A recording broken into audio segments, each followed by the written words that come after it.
Good afternoon, everyone. This is Dr. Carlos Morillo. I work as application scientist in JASCO Inc. Today, welcome to our first webinar about spectroscopy that is related to Raman and instrumentation. This is the first of a series of seminars that we are going to be presenting in the coming weeks. Today we have Dr. Burgess, James Burgess. I just want to do a brief introduction and then I'm going to pass to him to start his presentation. So Dr. James Burgess obtained his bachelor's degree in chemistry at the University of West Georgia, performing ultra-high vacuum and environmental chemistry research. Also, James earned a PhD in analytical chemistry at the University of Alabama for surface science and material research using infrared reflection absorption spectroscopy in vacuum system, also Raman microscopy of ferromagnetic perovskites, and fabrication and spectroscopy of carbon material.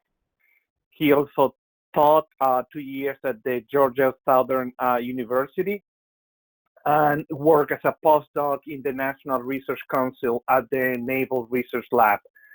At NRL, he was involved in the research of functionalization of graphene, including the first reported fully fluorinated graphene and functionalizing micromechanical resonators. Next, he was working as FTIR and Raman applications focusing cells using seminars, demonstration, and experimental design. He also has been awarded 2 patents, 5 research rewards, 2 book chapters, 3 grants, and 12 manuscripts with more than 1,500 citations, more than 40 plus posters and presentations. So now with you, I'm going to, now James is going to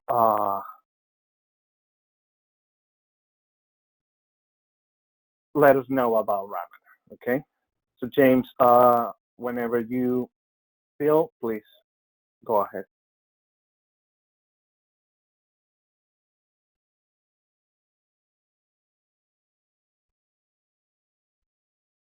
Hey, Carlos, can you switch over to me to where I can show my screen? There we go. Thank you, Carlos, for your introduction. So my name is James Burgess, and I'm going to be talking about Raman and theory and instrumentation. So first, about JASCO. So we were founded over 60 years ago by Yoshio Fujioka, Shinichiro Yamanaga, who actually shared the Nobel Prize with Richard Feynman. At JASCO, we have 6 PhD scientists, including 2 vibrational spectroscopists, which is Carlos and I. We have an extensive background and expertise in spectroscopy, including FTIR, Raman, electronic circular dichroism, and vibrational circular dichroism, IR microscopy, UV vis, and fluorimetry. And you'll see why our expertise in UV vis actually helps us with Raman microscopy when we talk about the instrumentation part. So I wanted to just start off with a few Raman examples. There's plenty of examples out here, but it just gives you a flavor of what could be done with Raman. So the first is using a macro accessory. Let me get a better cursor for you guys. So it's using a macro accessory to interrogate a vial containing a liquid. In this case, it's ethanol, and it can be matched with a library. Oh, sorry guys, that's weird. There it goes. It can also be used to look at polymorphs, and if you look, the CO3 peak is the same on both, while the modes, the vibrational modes of 285, 155 is indicative of calcite, and the mode at 210 is indicative of aragonite. So that's one of the common uses is polymorphs for Raman.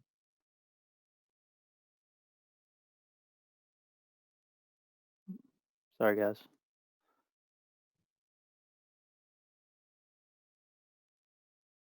Okay, so next is compositional mapping. So this is an example with some polymer beads on a glass slide. As you can see, the green matches with polystyrene and the red matches with PMMA. So this is useful for things like microplastics that you may find different plastics and want to identify them on a certain filter paper.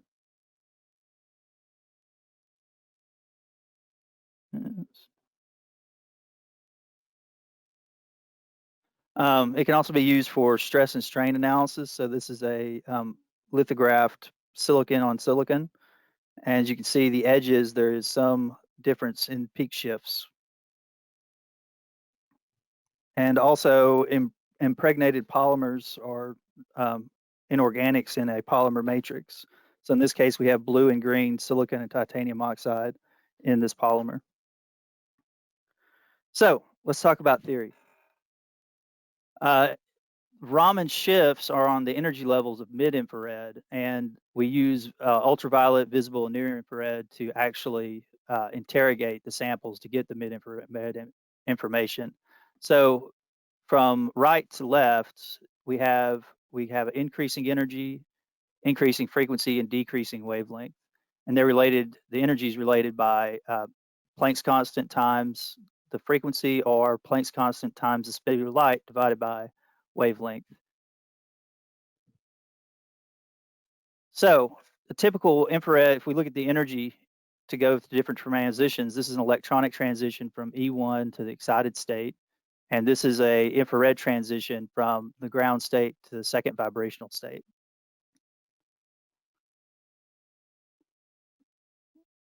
When a laser hits a sample, it causes what's called, instead of the electronic state being promoted, it promotes it to the energy of the wavelength of the light being used. So 1064 is going to have a lower energy or a lower energy than 785 or 532.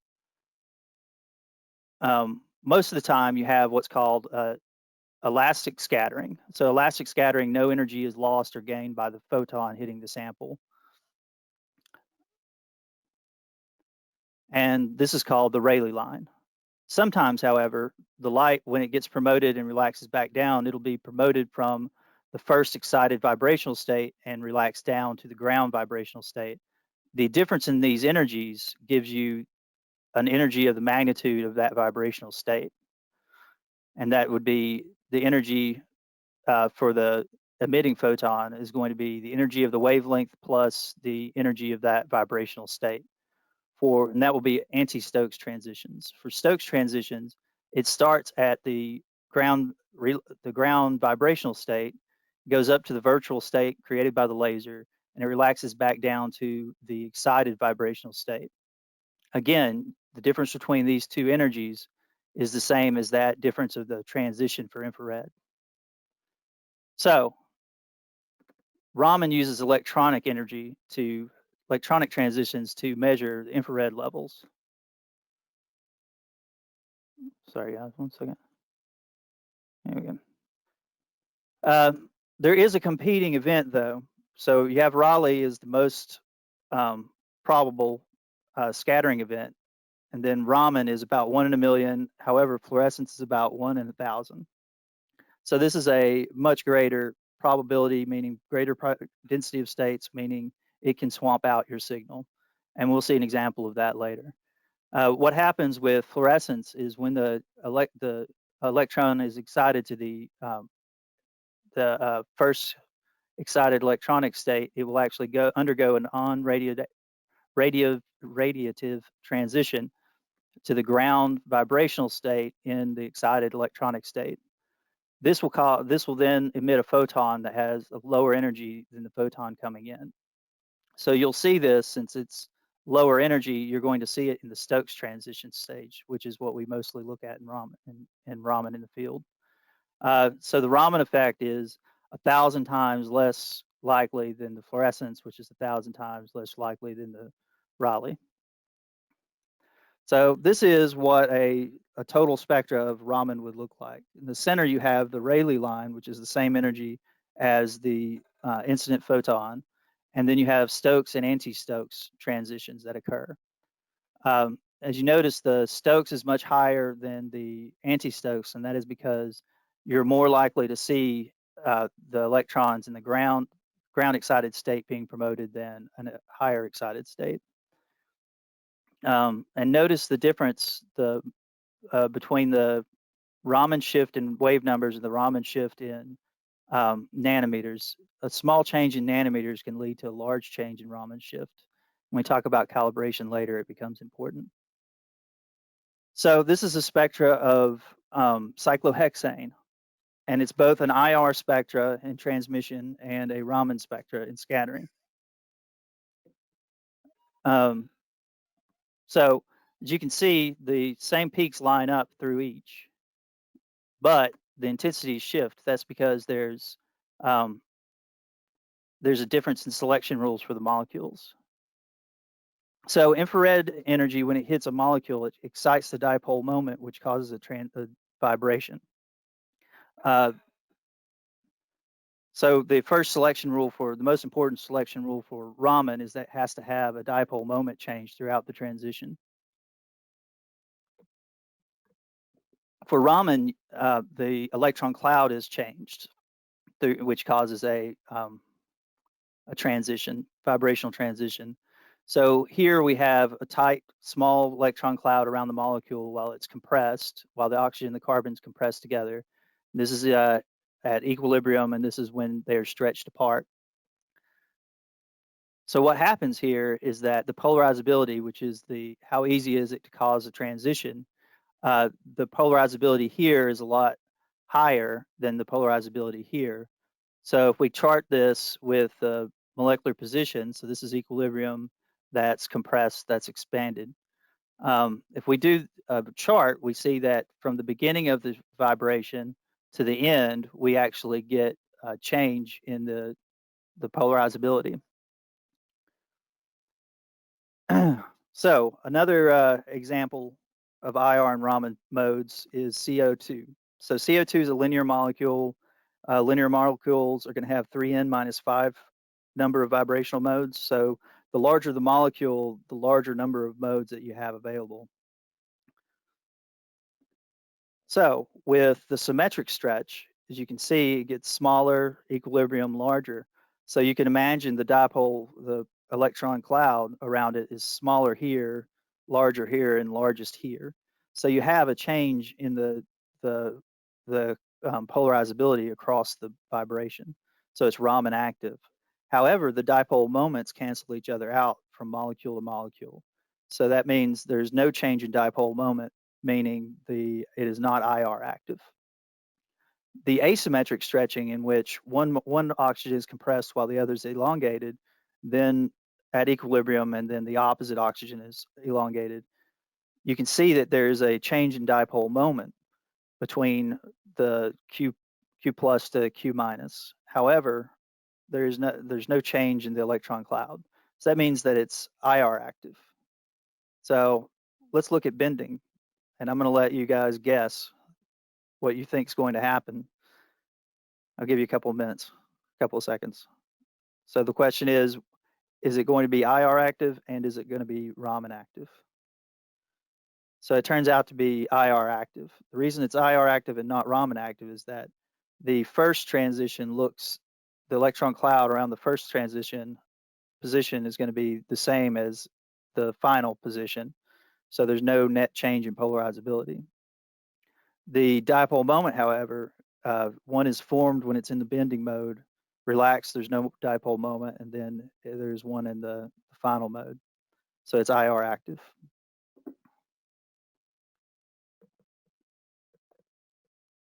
So as we saw with the cyclohexane, there were many different vibrational modes there. So again, it goes to that 3n minus 6. The reason they are all at different places is because each bond is going to have a different energy related to the spring constant and molecular mass.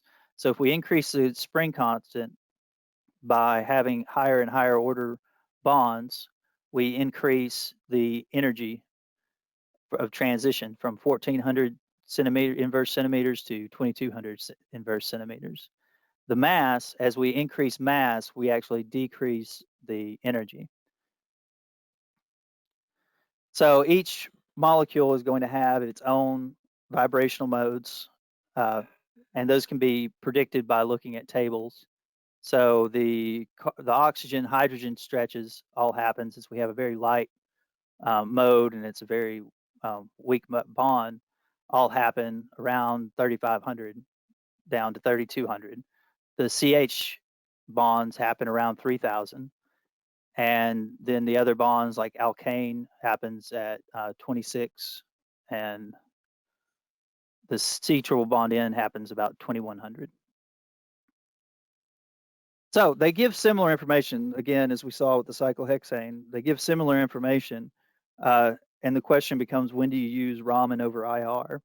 So for organic molecules, IR and Raman are pretty much equivalent. They see the same modes for the most part, especially the larger the molecule, the more modes they're going to share because the symmetry starts to break down.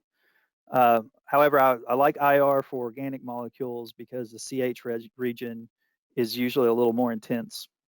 For inorganic compounds, IR will see some of the modes, and it can actually get down to 50 wave numbers, but it requires special equipment, and the Raman inherently does better at the lower wave numbers, so which is where most of the inorganic modes occur.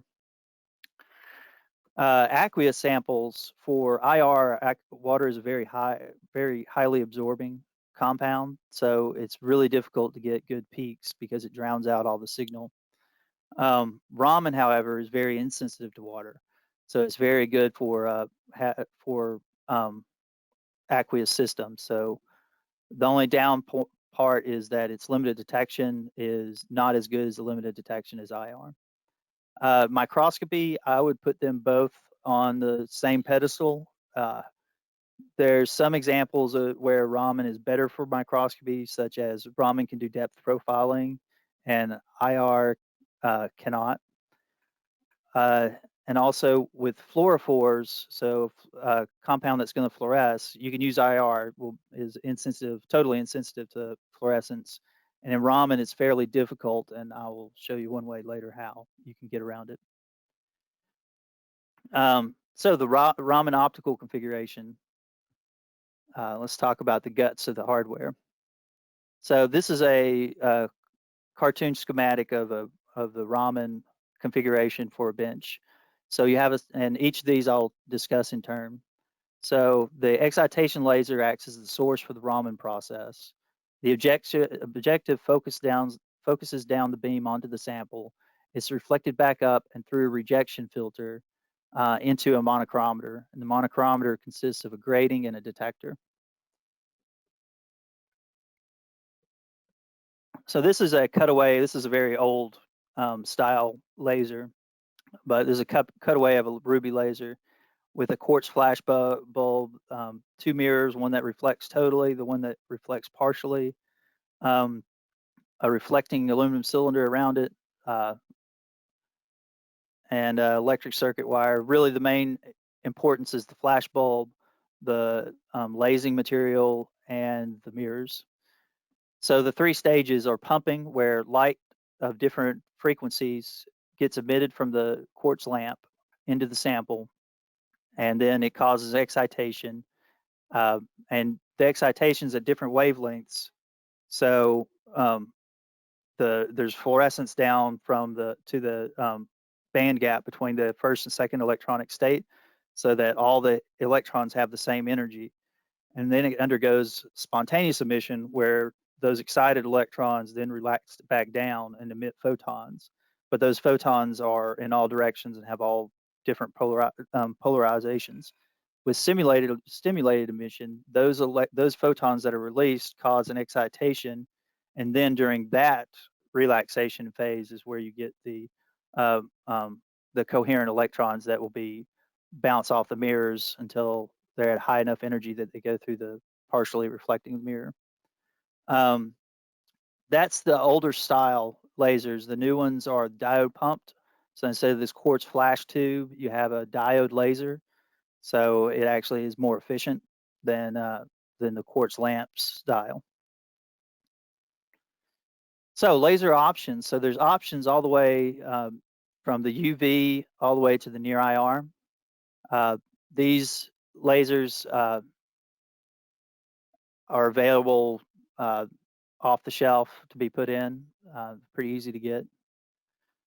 And each has its own drawback and advantages. The UV lasers have the highest intensity, but they also tend to burn the samples. The mid-range are really good lasers to use. They work fine for day-to-day operations and samples. Like the very bulk of Raman uses these laser wavelengths. The 785 and 1064 are good for fluorescence, which I'm going to talk about now. So I've been harping on fluorescence throughout this talk just because that's the most common barrier to doing Raman on a sample is when it fluoresces. So in this case, we have 4 different lasers, 532, 633, 785, and 1064. As you can see, there's fluorescence in the sample that as you increase the wavelength, that fluorescence disappears all the way down to where it's non-existent. The downside to the 1064 laser is that it's really low power, and also you have to have a special detector that's just for 1064. However, a better choice for this sample would be 785 because even though there is some fluorescence, you have a lot of signal, and this fluorescence could actually be taken out through an algorithm in a program. So choosing a laser, there's a lot of give and take. It's a good idea to always have a sample ran of yours at the different wavelengths before you buy it. And I do want to talk about laser safety. When I first started at Naval Research Lab, I was going to be working with lasers, and they actually took a retinal image, which I didn't understand at first until I came across this case study where a student, an undergraduate student at Los Alamos, actually burned her retina because she was accidentally exposed to YAG laser. And YAG lasers are at 1064, so they don't actually, you can't see the laser because your limit of vision is 390 to 700 nanometers. So she had no way of knowing whether the light was on, what the beam path was of the laser, and since she was working with non-visible light, her pupils were dilated, which actually allows more light to come in and damage the retina. Without a safety enclosure, these lasers are all class 3B. So they're not compliant independently. You have to have things like laser training for everyone that goes into the lab, not just the user. Special signage for the laboratory telling if the laser's on or off, and special laser safety goggles, again, for everybody in the lab. And if you've ever worked with laser safety goggles, it's not fun. With a safety enclosure, it's class 1. So it's around the same as a scanning machine at a checkout. So with the laser safety enclosure, you have safety interlocks. So if the compartment is open, the lasers are going to be shuttered. Another safety feature of ours is we actually, when the decision was made not to use optics, to use binoculars like you see in a regular microscope, part of that decision was actually we didn't want any kind of stray light coming through the eyepiece to someone. So there's a lot to be said about laser safety. So again, the shift, if we look at the Raman shift versus the wave numbers, a small shift, a 0.1 nanometer shift is 4 wave numbers. So it's really, really important to know the actual energy of the laser coming in. So one way to check is using a polypropylene, silicon, or diamond standard. Those all have really sharp peaks that have a well-defined wave number, and those are good for a routine sanity check. You know, am I saying what I think I'm saying?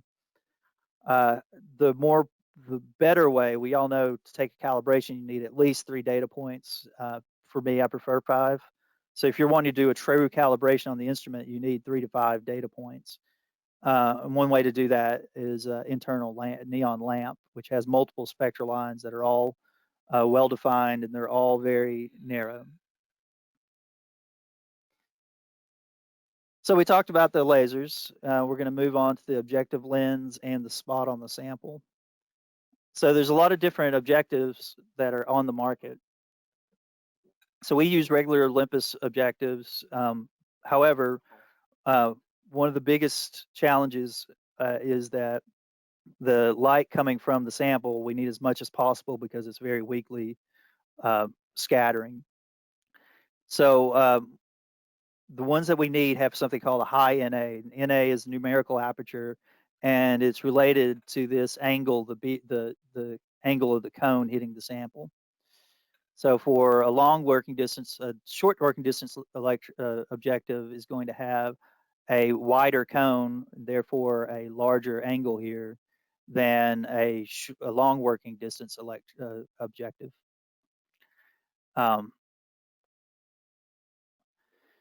And one of the things that this working distance, the numerical aperture affects is the beam waste. So it's basically a cylinder of where the spot is on the sample. So for the peak width, it's related to wavelength divided by NA. So the higher the NA, the better. The higher the NA, the smaller the spot. For the wavelength, the smaller the wavelength. So in this case, these numbers are all done with the 532.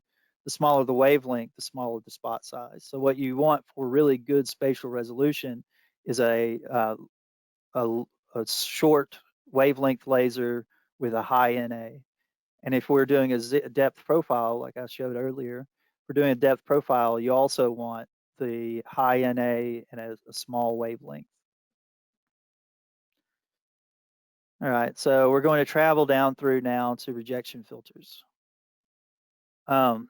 So rejection filters block the excitation laser. The reason we want to block the excitation laser is that these detectors are all tuned to very, very weak signal.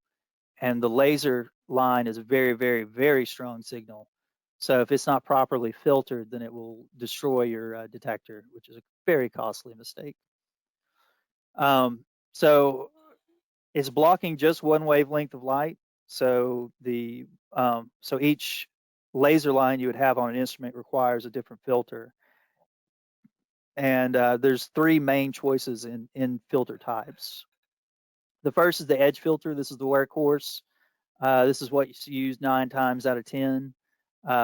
It's good for Stokes transitions, and it's got a high intensity for the throughput of 92%, and a fairly reasonable wave number cutoff at 100 wave numbers.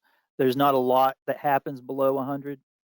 However, sometimes there are. So radial breathing modes in carbon nanotubes is an example of where you want at least 50 wave number cutoff to see the modes.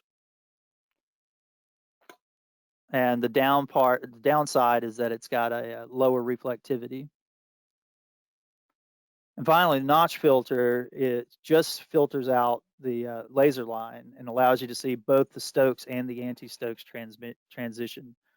These have a lower lower transmission. It's about on par with the low E, and it has a high wave number cutoff of 150 wave numbers, which is not crippling, but it still needs to be addressed. The reason you may want anti-Stokes is that if you do have fluorescence problem and you don't want to buy another laser line, you can get and detector, you can actually use a notch filter to look at the anti-Stokes, which are impervious to fluorescence. You can look at the lower energy. The downside is that you can see the signal is even weaker here.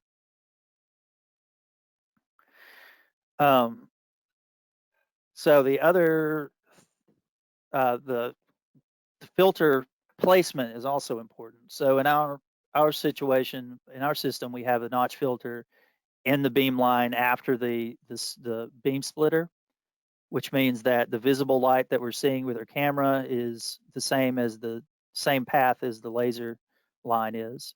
If you have a notch filter, it can actually cause that spot to be at a different point in the sample.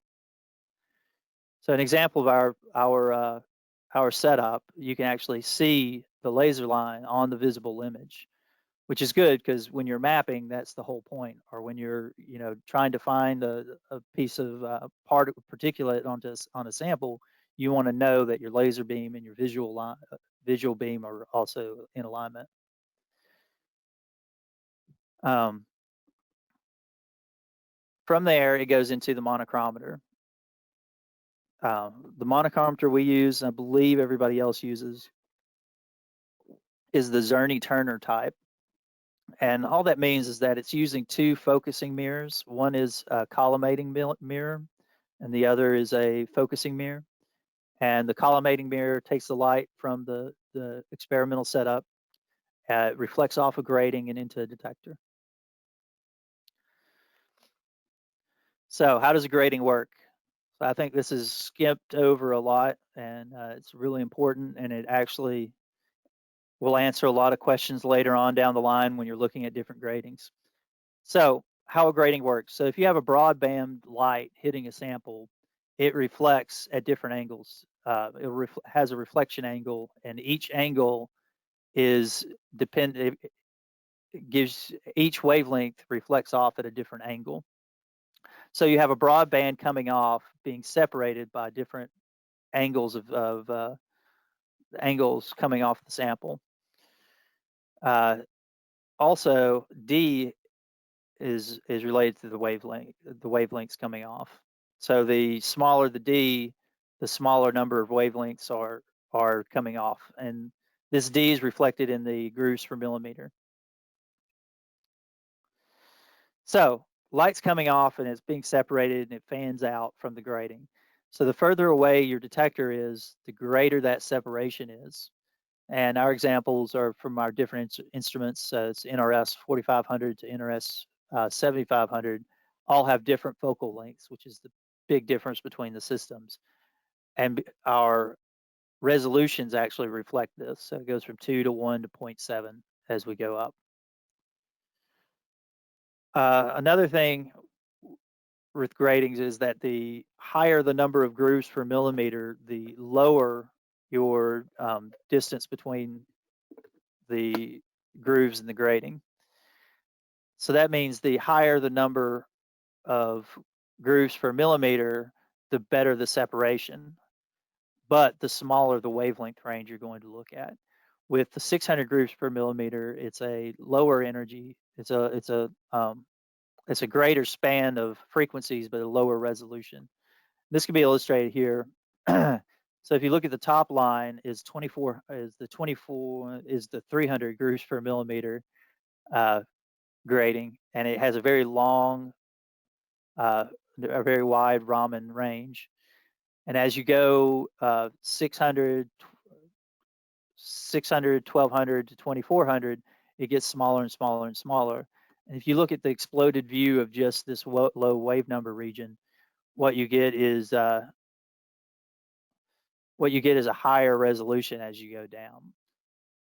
So it's always best to have at minimum 2 gratings per laser matched so that you can do survey scans to get a quick reading. Let's say you want to make sure you're hitting the area that you want to hit, the molecule you want to hit.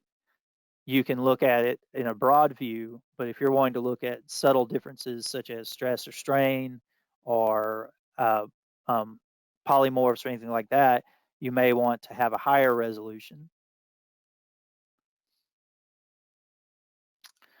Now, the position of the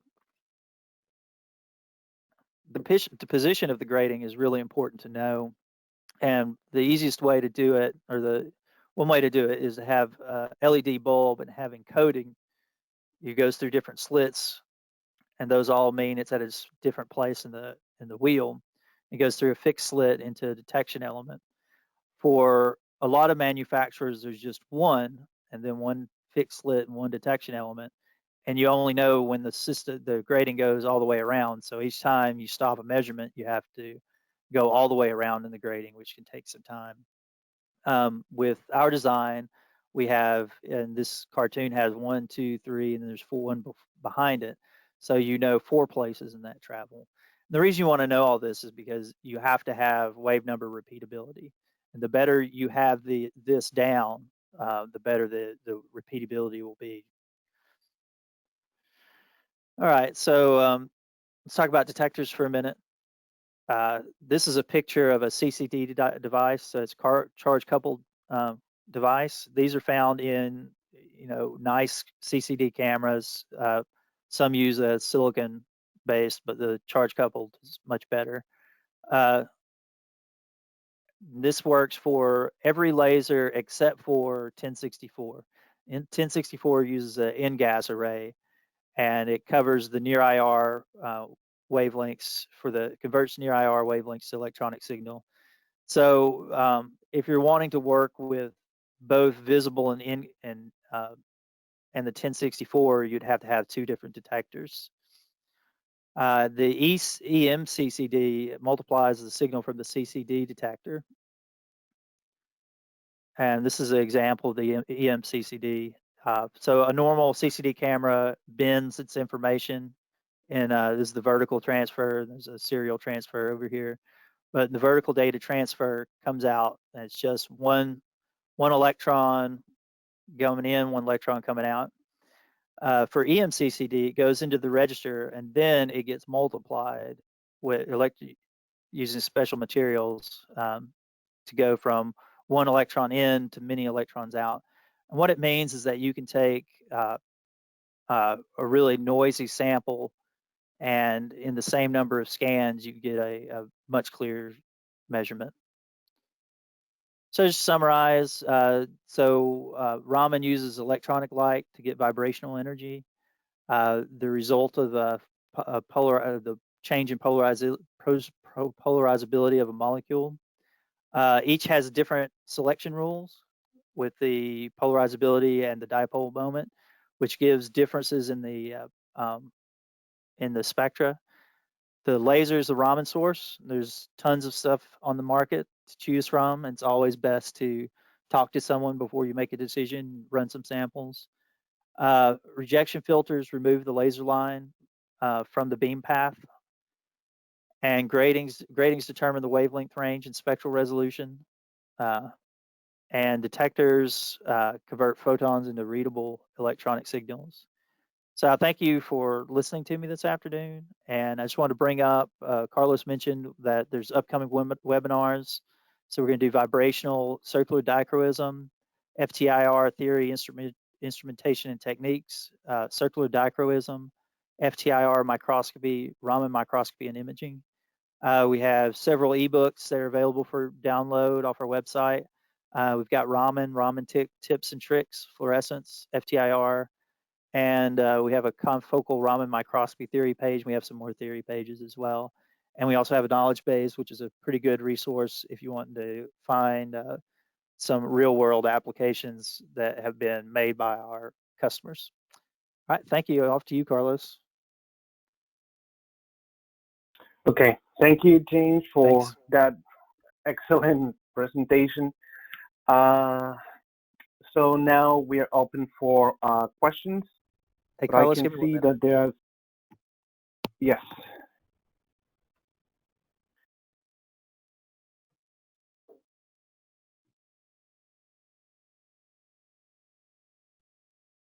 Well, there are questions here that I can answer. For example, we have a question from Iran, and he's asking if we are able to have the presentation afterwards. Of course, you are going to have you are going to have a copy of the presentation, also access to the recorded webinar. If you have questions, you can write it in the questions box. But at the same time, if you have any question, I'm going to give you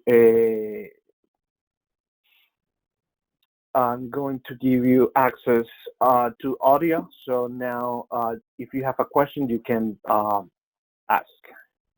Okay, yes.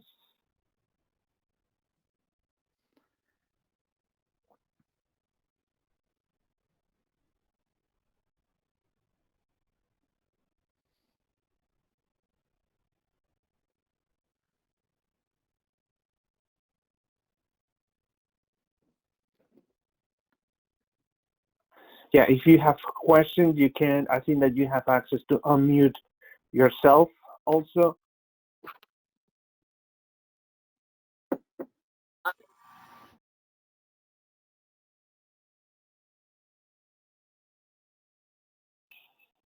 Okay.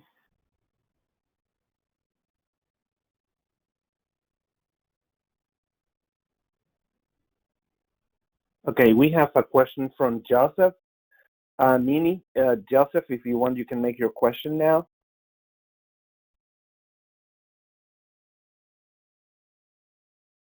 No, I can read it here. It says, James, are you back?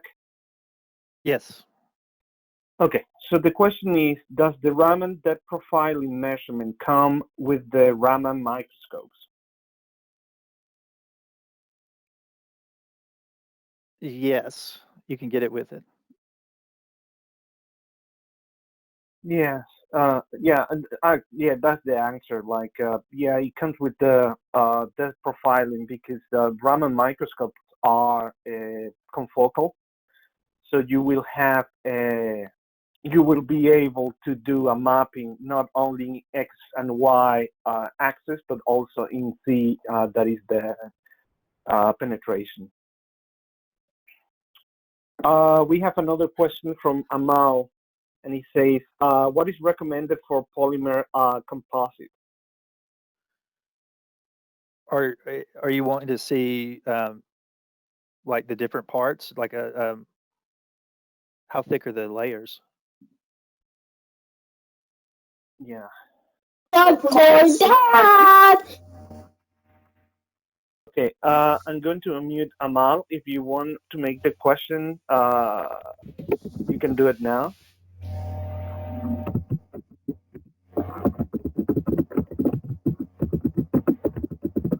Amal, if you have a microphone, you can make the question now. I think you have audio now.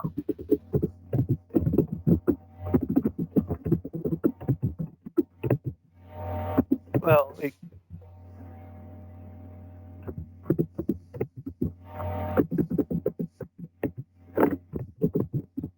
so Raman can be used for composites.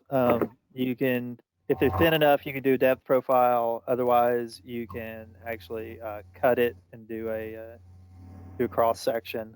And depending on how thick each layer is, will drive your decision on which laser line to use. Yeah. Actually, Amal wrote his question, and he say it's just to study the interaction between the conjugated polymer and glassine. Glass? Conjugated polymer and graphene. Graphene. Oh, yeah. Yeah, you should be able to see that. Graphene will show up really well. Yeah, exactly. Amal, graphene is going to show really well using a Raman instrument.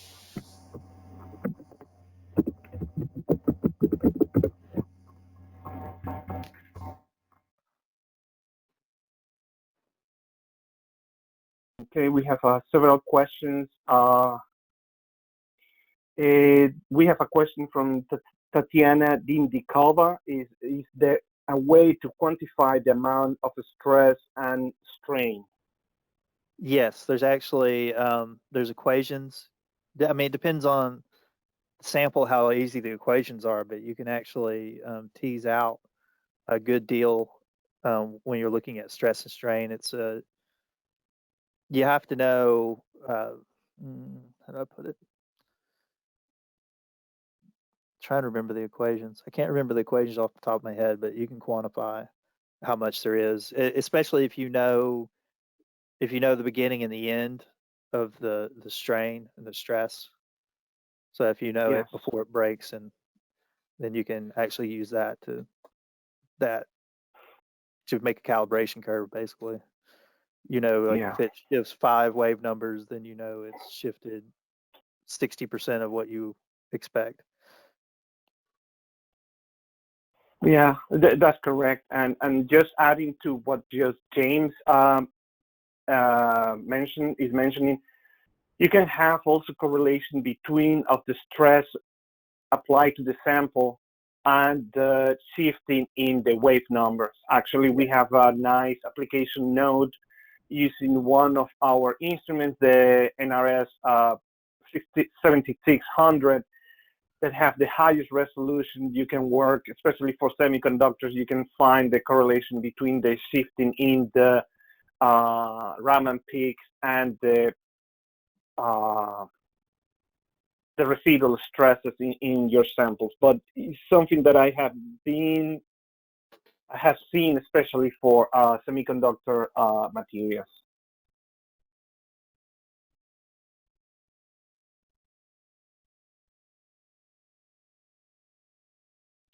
I'm checking for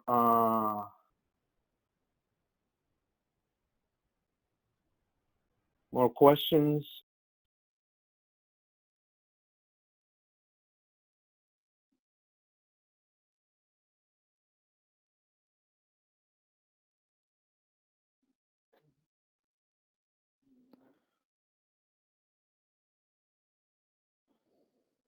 Well, I think this question is really good. I don't know if I don't have the answer. Maybe James, he said that the Raman technique it would be similar to SEM backscattering. I think the backscattering, aren't you looking at electrons, not photons? Yes, exactly. Yeah. It's a totally different principle. Yeah, so it's pretty different. Yeah. It's type of scattering, but it's photon. There is another question from Wojun One. It says, like, can you make any comment on using Raman microscope on organic compounds? You read that again? Can you make any comment on using Raman microscope on organic compounds, organic materials? Yeah, I mean it's a good technique. So as far as are we talking about organic, uh, living organic or organic chemistry organic?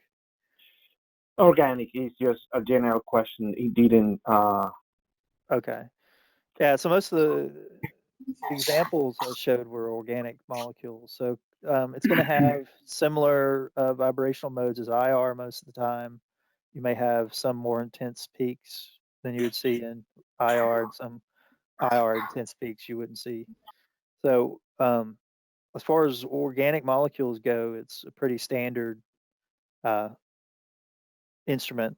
It goes along well with FTIR.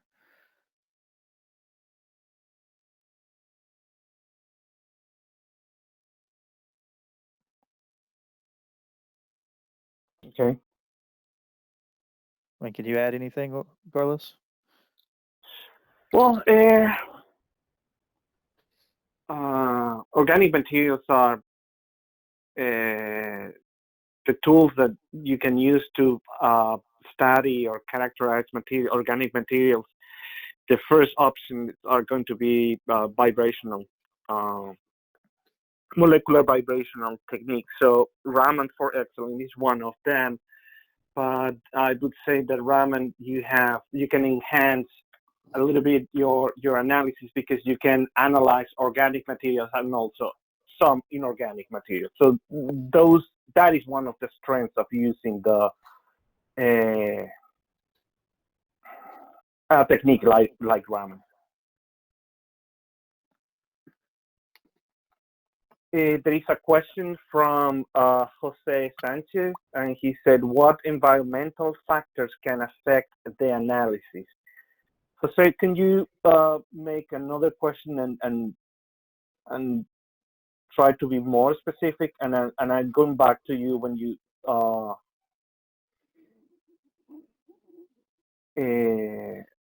specify what is exactly the environmental and what analysis, what samples are you talking, are you referring to?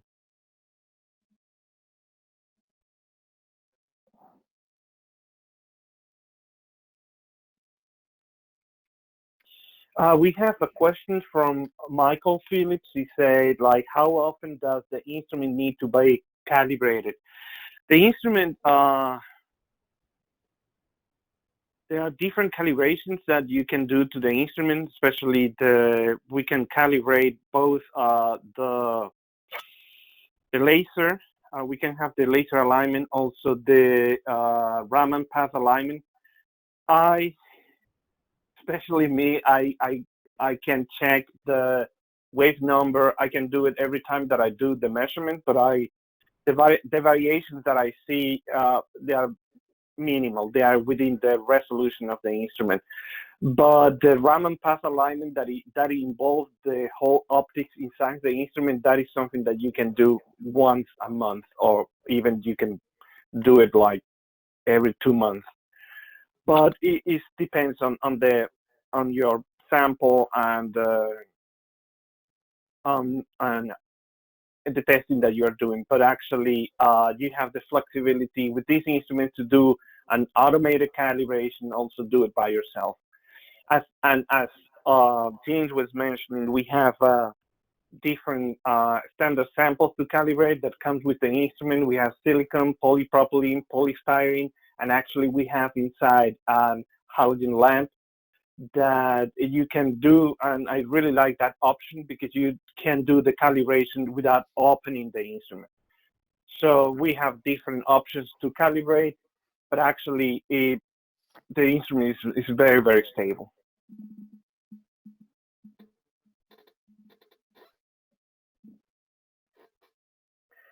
We have another question with Jack Liu. It's any application examples related to diamond and graphite, especially for microscopy and imaging. Jack, we have different application notes, and we can reach out to you later to send you these applications. But as we were mentioning before, Raman is the tool to go when you are measuring carbon materials. So especially diamond and graphite, there are some materials that easily they are going to have a very nice Raman signal. So you can easily study, and of course you can measure the Raman spectrum, and at the same time you can do your imaging and mapping.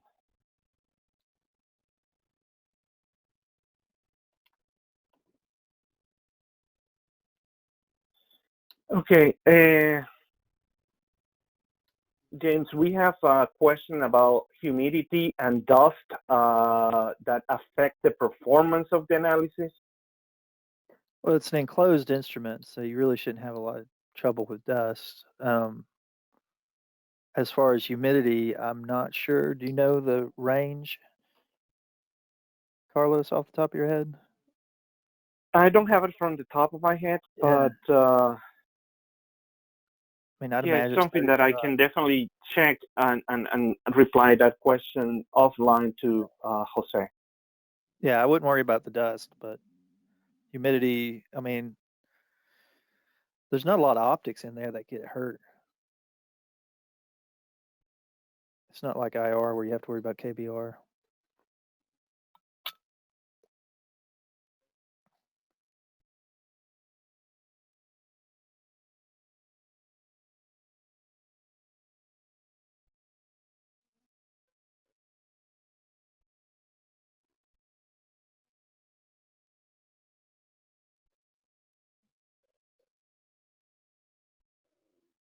We have another question from Heidi Krekel, and to say if we have used an instrument that have two laser stimulated Raman systems. I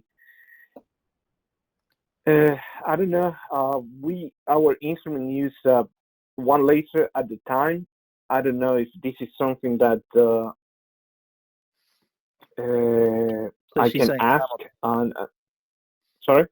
Is it simultaneous? That is what I would like to know. Hey, Heidi, if you are listening, you're still in the forum, please. Could you please answer that question? If the two laser systems are used simultaneously or they are used at different time? Because our system, they can have different lasers. At least the 4500 series, it can have 3 different lasers mounted. Of course, you can use it at different times.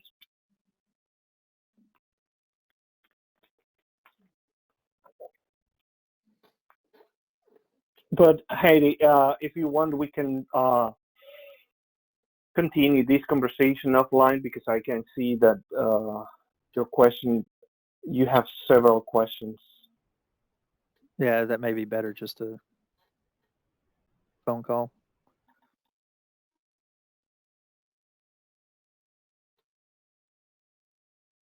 Yeah, she just replied that that a pump and a probe laser is used simultaneously. Okay. Yeah, we can talk with Heidi offline.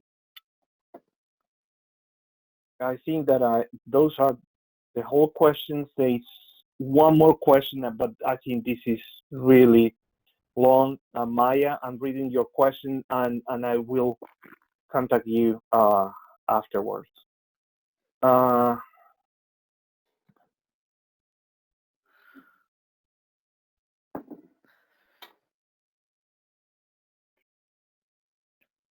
All right.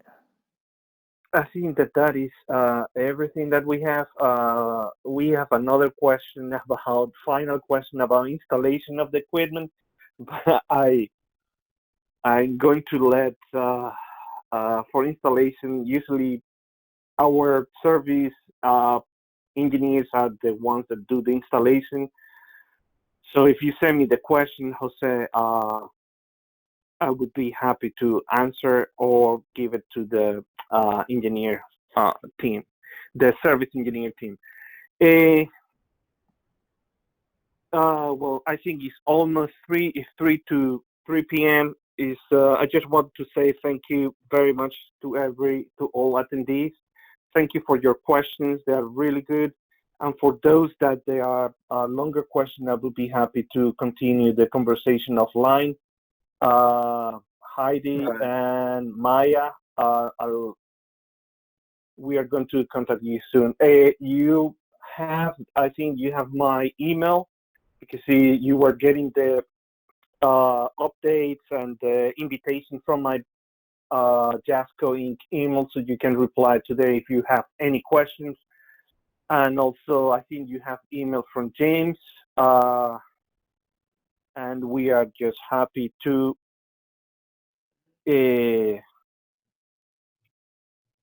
continue these webinars.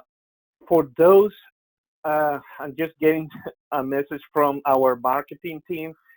They are telling me that please follow us in LinkedIn. And for those that they were on LinkedIn and saw that for this webinar is going to be a draw and drawing, and there is some prizes for some of the person that attended today.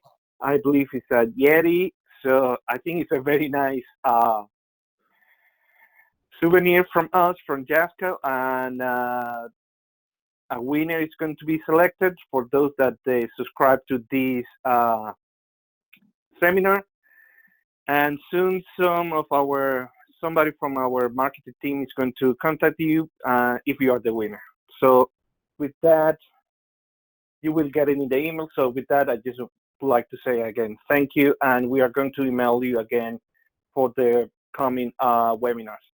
Right, thank you very much to everyone. All right, thank you.